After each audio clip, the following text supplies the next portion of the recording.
Kembalinya Raja Serigala. Bab 225, pergi ke rapat sendirian. Melihat pria setinggi 1,9 meter di depannya, Chen Fan mengangguk, oke, ayo pergi. Ya, jawab pria parubaya di depannya dengan penuh keberanian. Namanya Long Ya, dan dia adalah Jenderal Istana Raja Serigala. Long Ya berbeda dengan Tao Yue dan yang lainnya. Tao Yue dan yang lainnya hanya dapat dianggap sebagai pemimpin tim, sedangkan Long Ya adalah salah satu dari 5 jenderal besar. Dia adalah seorang jenderal yang dapat memimpin pasukan ke medan perang.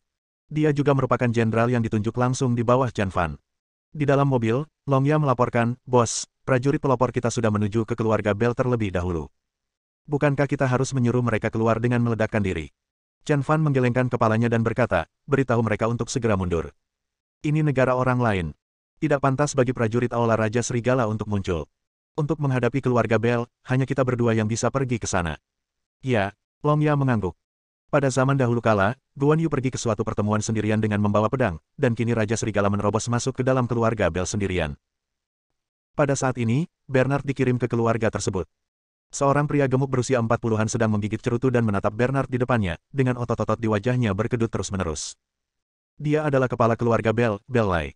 Belle adalah orang yang sangat kejam. Demi memperjuangkan kekuasaan keluarga Bell, ia langsung membunuh kakak tertuanya.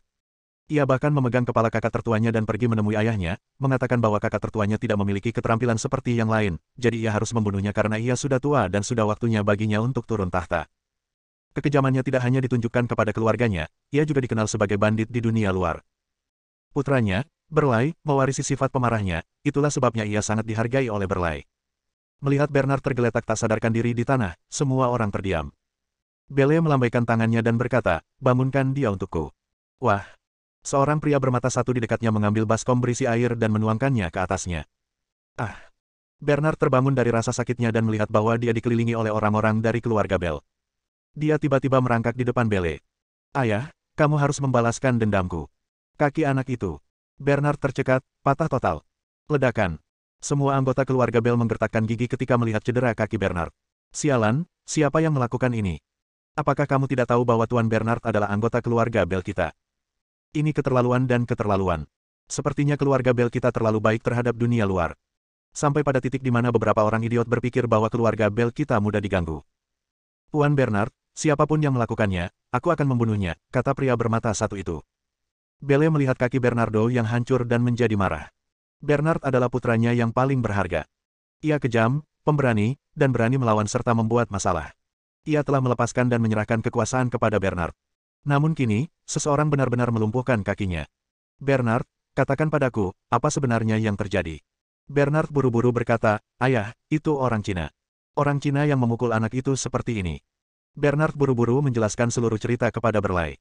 Setelah mendengar ini, semua orang menggertakkan gigi. Betapa konyolnya. Orang Cina ini sangat tidak tahu terima kasih. Dia hanya mencari kematian, geram lelaki bermata satu itu. "Tuan, saya akan membunuhnya sekarang juga." Belle mengangkat tangannya, menghentikan pria bermata satu itu, dan bertanya, "Maksudmu, kamu sedang memberi instruksi kepada istri pria Tionghoa itu, dan kemudian pria itu memukulmu tanpa alasan?" Bernardo tidak berani menatap mata Berle. Ia menundukkan kepalanya dan berkata, "Ayah, aku sudah dipukuli seperti ini, dan ayah tidak mau membantuku melampiaskan amarahku." "Ya, Tuan, Anda terlalu baik hati kepada orang luar, sehingga mereka melupakan kekejaman keluarga Bell," kata pria bermata satu itu. Belle bertanya lagi, "Di Tiongkok ada Dewa Timur yang sangat kuat. Jika dia menyinggung Dewa Timur, maka keluarga Bell kita hanya bisa membunuhnya dan mengirimnya ke Dewa Timur untuk meminta pengampunannya." Ledakan. Bernard begitu ketakutan hingga dia berkata, "Tidak, dia jelas bukan Dewa Timur. Dia mengenakan pakaian biasa, dan tidak ada sedikit pun aura seorang raja di tubuhnya. Dia hanyalah seorang pria sembrono yang tidak mengerti kekuatan keluarga Bell kita." Setelah berpikir sejenak, Belle bertanya, "Siapa nama pria itu?" "Namanya Chen Fan," jawab Bernard. Belle mengerutkan kening dan berpikir sejenak. Ia pernah melihat Dewa Timur dari jauh. Ia mengenakan seragam militer dan tampak seperti dewa, agung dan mengesankan. Pria bernama Chen Fan ini, mengenakan pakaian biasa, jelas bukan Dewa Timur.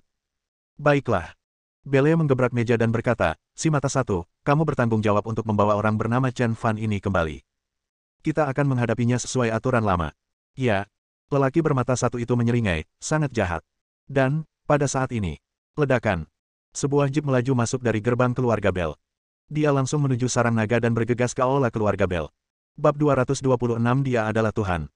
Keluarga Bell memang merupakan keluarga besar di negara ini dan sangat berkuasa. Hampir segera setelah Chen Fan dan kelompoknya bergegas masuk, ratusan orang berkumpul di tempat kejadian. Tuan-tuan, suara langkah kaki itu seperti tetesan air hujan. Rupanya, banyak sekali yang berkumpul di sini. Sayangnya, mereka menghadapi Raja Serigala dari Istana Raja Serigala dan Longya, salah satu dari 5 Raja Surgawi. Kekuatan bertarung keduanya cukup untuk menghancurkan seluruh kota. Namun, kekuatan satu keluarga jelas tidak cukup. Longya keluar dari mobil dan membukakan pintu untuk Chen Fan. Chen Fan keluar dari mobil perlahan-lahan, menatapnya seperti seorang raja dengan aura yang kuat. Semua orang yang hadir tercengang, dan entah kenapa merasakan tekanan dari aura Chen Fan. Napas Belelai dan Wan Ai menjadi terasa lebih berat. Keduanya adalah orang-orang tangguh yang telah mengalami banyak pertempuran, sehingga mereka secara alami dapat merasakan penindasan dari Chen Fan dan Longya. Saat Bernard yang sedang berbaring di tempat tidur melihat Chen Fan, dia menjerit seperti hantu. Chen Fan, kamu sangat baik. Aku tidak mencarimu, tetapi kamu datang kepadaku sendiri. Karena kamu ingin mati, aku akan memuaskanmu dan membiarkanmu melihat betapa kuatnya keluarga Bell kita. Si mata satu, dialah yang mematahkan kakiku. Sekarang, segera ambil tindakan dan lumpuhkan anggota tubuhnya. Pria bermata satu itu menerima perintah, menatap Chen Fan dengan tajam, dan berkata dengan dingin, dasar orang hina, aku sarankan kau potong saja anggota tubuhmu sendiri dan minta maaf pada tuan muda. Kalau tidak, kalau aku bertindak, itu tidak akan semudah itu hanya dengan anggota tubuhku saja.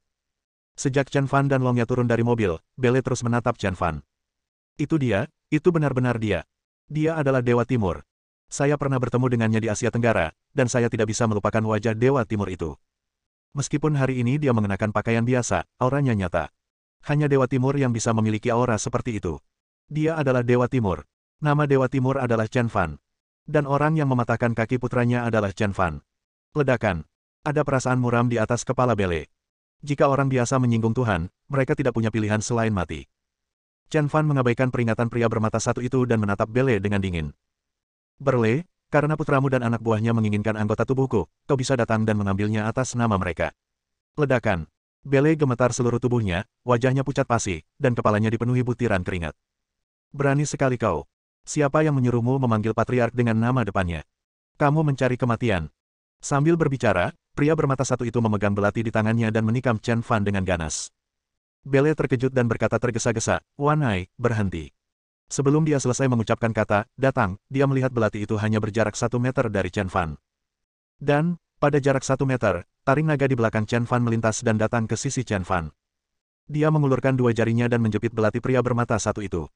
Pria bermata satu itu tercengang, karena dia adalah salah satu dari 3 penguasa teratas keluarga Bell. Ukuran tubuhnya 2 kali lebih besar dari pria Cina di depannya.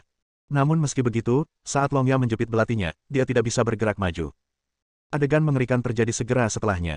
Dengan suara dentang, belati itu langsung patah dan melayang ke udara. Lalu, terdengar suara tiupan. Pisau yang berputar langsung memotong pergelangan tangan pria bermata satu itu. Ah! Pria bermata satu itu menjerit dengan suara yang menyayat hati. Pada saat ini, semua orang tercengang. Si mata satu yang sombong dikalahkan begitu cepat dan bahkan tidak memiliki kekuatan untuk melawan.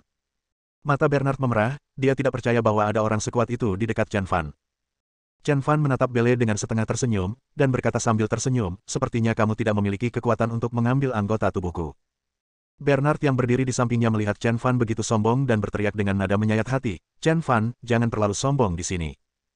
Aku harus mengakui, kamu memang punya kekuatan, tapi hanya karena kamu bisa mengalahkan 1 orang, bukan berarti kamu bisa mengalahkan 100 orang. Bahkan jika kau bisa mengalahkan 100 dari mereka, keluarga Bell kita bisa menemukan 1000 penjahat. Kekuatan keluarga Bell sudah cukup untuk menumbangkan kognisimu. Kemudian, Bernardo menatap Belelai yang berdiri seperti sepotong kayu di sampingnya. Dia adalah orang paling kejam di Kyoto, tetapi saat ini dia seperti sepotong kayu. Ayah, lakukanlah. Tunjukkan semua kartu keluarga Bell dan beritahu dia konsekuensi menyinggung keluarga Bell. Pria bermata satu itu pun berteriak, Tuan, biarkan saudara tertua dan kedua datang. Akan tetapi, Belle pun jatuh berlutut di depan Chen Fan sambil mengeluarkan bunyi plop. Bab 227 memohon belas kasihan. Tindakan Belle yang berlutut mengejutkan semua orang. Bernard begitu gembira hingga ia turun dari tempat tidur. Ayah, apa yang sedang ayah lakukan? Kemana perginya kesombonganmu, kekejamanmu, dan karaktermu sebagai orang paling kejam di ibu kota? Mengapa kau berlutut padanya? Mengapa? Aku tidak mengerti. Pria bermata satu itu juga tercengang dan bertanya, Guru, apa yang sedang Anda lakukan? Mereka hanya 2 orang, tapi kita adalah keluarga. Bisakah mereka menghancurkan keluarga kita hanya dengan 2 orang?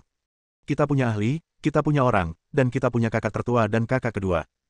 Tunggu sebentar, kakak tertua dan kedua akan datang, kami tidak perlu bersikap rendah hati. Bernard juga berkata, "Ya, ayah, kami tidak takut padanya. Dia hanya orang Tiongkok, tapi ini negara kami, ini wilayah kami yang punya keputusan akhir." Namun, Belelai berlutut dengan kepala di tanah dan berkata, "Dewa Timur, mohon ampuni saya atas ketidaktahuan saya dan karena telah menyinggung Anda." Ledakan. Pada saat ini, Bernard dan Wan Ai tercengang. Dia menatap Chen Fan di depannya seolah-olah dia baru saja melihat hantu. Dia adalah Dewa Timur. Raja Serigala dari Balai Raja Serigala Tiongkok merupakan raja kedua setelah Kaisar dan di atas semua yang lainnya. Dia adalah orang pertama yang berani menantang Sura. Setengah tahun yang lalu, dialah yang memimpin anggota Istana Raja Serigala untuk menyerang Pulau Sanming tempat Sura berada. Dan Tuhan seperti itu berdiri di hadapan mereka. Bernard menjadi gila. Dia bergumam, "Tidak mungkin, ini tidak mungkin. Itu palsu, itu pasti palsu. Ayah, ini palsu. Dia pasti palsu. Saya tidak percaya dia adalah Dewa Timur." Wah! Bele berdiri dan menamparkan wajah Bernard dengan keras. "Anak pemberontak, diamlah." Bernard benar-benar terkejut. Ia belum pernah melihat ayahnya semarah itu. Wah! Bele menendang wajah Bernard lagi, "Dasar anak pemberontak, beraninya kau menyinggung Dewa Timur. Tahukah kau bahwa Dewa Timur adalah pahlawan semua orang? Dialah yang selama ini berjuang melawan kekuatan gelap. Jika bukan karena dia, apakah menurutmu dunia akan tetap stabil dan damai?" Ledakan. Bele menendang wajah Bernardo lagi, meninggalkannya dengan wajah memar. "Dan Anda, alih-alih menghormati sang pahlawan, malah berani mempertanyakan identitasnya. Aku sudah terlalu memanjakanmu, sehingga kamu jadi tidak hormat pada orang tua dan tidak mengerti yang benar dan yang salah." Wah! Bele menendang lagi, pergi dan minta maaf kepada Dewa Timur. Bernard dipukuli hingga tak bisa dikenali. Dia tidak berani ragu sejenak dan dengan cepat merangkak ke arah Chen Fan. Chen Fan tersenyum dingin dan berkata, "Berle, kamu terlalu dramatis." Bele tercengang. Ya, dia hanya berakting. Bernardo telah menyinggung Dewa Timur, dan seluruh keluarga Bel akan menderita. Itulah sebabnya dia sengaja memukul Bernard dan meletakkannya di depan Chen Fan, dengan harapan mendapatkan pengampunan dari Chen Fan. Jelas sekali trik ini tidak berhasil, dan Chen Fan dapat melihat maksudnya hanya dengan sekali pandang. "Aku tidak berani." Celepuk. Bele berlutut lagi dan berkata kepada semua orang, "Apa yang kalian masih berdiri di sana? Berlututlah di hadapan Dewa Timur." Kelompok bermata satu tidak berani ragu dan berlutut satu demi satu. "Puan Dongfangsen, mohon maafkan kami kali ini. Kami sudah tahu bahwa kami salah dan kami tidak akan berani melakukannya lagi lain kali. Si idiot Bernard telah menyinggungmu. Aku akan menghukumnya dengan keras dan tidak akan pernah membiarkan Bernard muncul di hadapanmu lagi. Saya harap Anda bisa tenang, Tuan. Mohon maafkan kami kali ini." Bele menatap semua orang, dan semua orang langsung mengerti maksudnya. Mereka berkata serempak, "Tuan Dongfangsen, kami tahu kami salah, mohon maafkan kami kali ini." Chen Fan menatap Bele dengan dingin dan berkata, "Sebuah sandiwara penyiksaan diri. Berle, bukankah anakmu memberitahumu? Ketika aku melepaskannya, aku bilang aku tidak akan menerima perundingan damai. Hentikan penyiksaan dirimu. Hari ini, keluarga Belmu akan hancur." Bab 228 melaporkan kepada penguasa timur. Perkataan Chen Fan bagaikan lonceng kematian, mengumumkan kehancuran keluarga Bel. Bernard yang ada di belakang tercengang. Ah! Dia mengangkat kepalanya dan berteriak, mengeluarkan pistol dari bawah tempat tidur, mengarahkannya ke Chen Fan dan berteriak. "Chen Fan, aku tidak takut padamu. Aku sama sekali tidak takut padamu. Bahkan jika kau adalah Dewa Timur, aku tetap tidak takut padamu. Saya punya pistol di tangan saya, asalkan kamu membiarkan keluarga Bel pergi dan meninggalkan keluarga Bel, saya tidak akan menembak. Sekarang, segera pergi dan minggir dari hadapanku, atau aku akan menembakmu." Bernard mengeluarkan peringatan yang menyayat hati. Chen Fan bagaikan iblis dan menjadi mimpi buruk di dalam hatinya. Namun, senyum aneh muncul di wajah Chen Fan. "Bernard, benar. Tahukah kamu bahwa kamu sekarang sedang melangkah ke neraka selangkah demi selangkah? Bukan hanya kau, tapi seluruh keluarga Bel sedang menuju neraka bersamamu. Tidak seorang pun berani menodongkan senjata padaku, karena siapapun yang berani menodongkan senjata padaku akan mati. Apakah kau membuatku takut?" Bernard mencibir. "Aku memberimu satu peringatan terakhir. Tinggalkan keluarga Bel segera, atau aku akan menembakmu." "Benarkah?" Chen Fan berjalan ke arah Bernard dengan dingin. "Aku memberimu kesempatan untuk menembak." Tangan Bernard gemetar dan mulutnya kering, "Jangan ke sini, jangan ke sini. Aku akan memukulmu sampai mati," kata Bernard. "Tembak." Chen Fan menempelkan kepalanya ke moncong senjata Bernard dan berteriak keras. "Ah! Chen Fan, aku akan membunuhmu." Bernard meraung ke langit dan menarik pelatuknya. Wah! Sebuah tembakan. Sebuah peluru terbang dan meninggalkan bayangan di udara. Mata Bernard merah dan wajahnya penuh ketidakpercayaan. Benar saja, sebelum dia bisa menembak, Bele menyerangnya.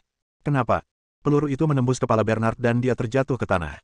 "Dewa Timur, orang berdosa yang menyinggungmu telah kutangani.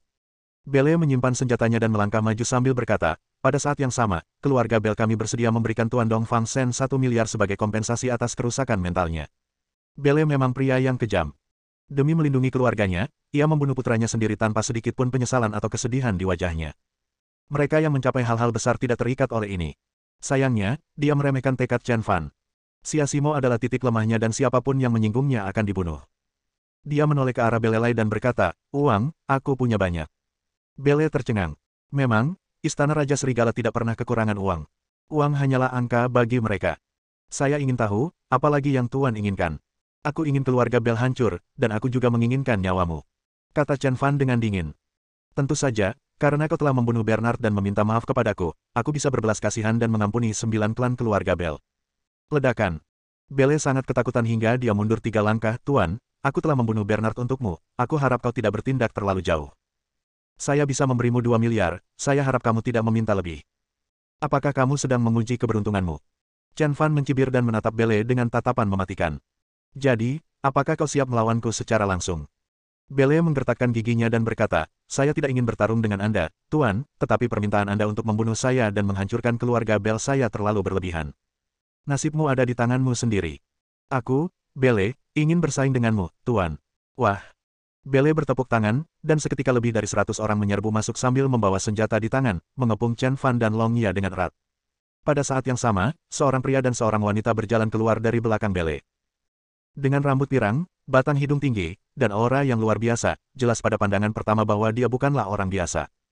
Dan mereka adalah tuan pertama dan kedua dari keluarga Bell, Dao Mang dan Sue Suang. Chen Fan melihat sekeliling. Ada lebih dari 100 senjata yang diarahkan ke mereka, dan ada juga lebih dari selusin tuan dari keluarga Bell, siap bertarung. Itu adalah susunan pertempuran penuh. Apakah mereka semua ada di sini?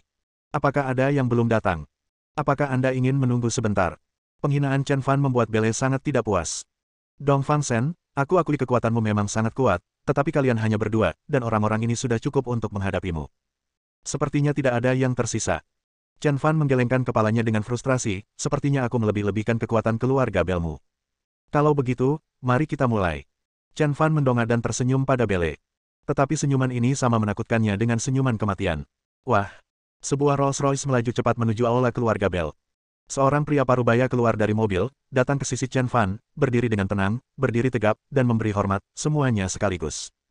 Laporkan kepada Dewa Timur, keluarga Delai ada di sini untuk melapor. Bersambung.